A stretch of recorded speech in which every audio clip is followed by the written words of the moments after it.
नमस्कार, इट्स रेवाज किचनमध्ये आपल्या सगळ्यांचं स्वागत आहे। तर आज आपण बनवणार आहोत चमचमीत ढोबळी मिरची। ह्या ढोबळी मिरचीत विटॅमिन सी भरपूर प्रमाणात असते। ही मिरची रोगप्रतिकारक क्षमता वाढण्यास मदत करते। अँटीऑक्सिडंटमुळे आरोग्यास फायदेशीर असते आणि कमी कॅलरीज असल्यामुळे आपले वजन नियंत्रित राहू शकते। त्याच्यासाठी आपल्याला लागणारं साहित्य: उभी चिरलेली ढबू मिरची, उभा चिरलेला कांदा, उभी चिरलेला टोमॅटो आणि थोडासा कढीपत्ता। पहिल्यांदा आपण ढबू मिरची थोड्याशा तेलावरती परतून घेणार आहोत। 1-2 चमचे तेल टाकून भाजून घ्यायची ढबू मिरची।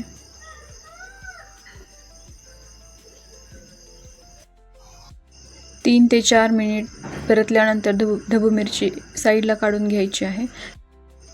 कढईत 2 चमचे तेल घालून घ्या। त्याच्यामध्ये जिरे, मोहरी, कढीपत्ता आणि कांदा लालसर होईपर्यंत भाजून घ्या। कांदा लालसर भाजल्यानंतर टोमॅटो भाजण्यासाठी थोडंसं मीठ घाला त्याच्यामध्ये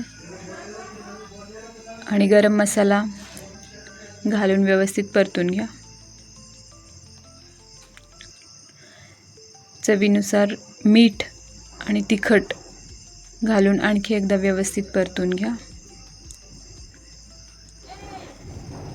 खरपूस असं परतल्यानंतर सगळ्यात शेवटी भाजलेली ढबू मिरची त्याच्यामध्ये घाला आणि छानपैकी एक वाफ आणून घ्या।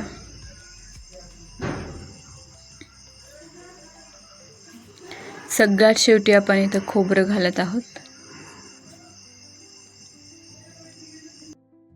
त्यामुळे खोबरं करपणार नाही। ही ढबू मिरची आपण पूर्णतः वाफेवर केलेली आहे, पाण्याचा अजिबात वापर केलेला नाही। सगळ्यात शेवटी शेंगदाण्याचे कूट घाला आणि तयार आहे आपली चमचमीत ढोबळी मिरचीची भाजी। व्हिडिओ आवडला असेल तर चॅनलला सबस्क्राईब करायला विसरू नका। धन्यवाद।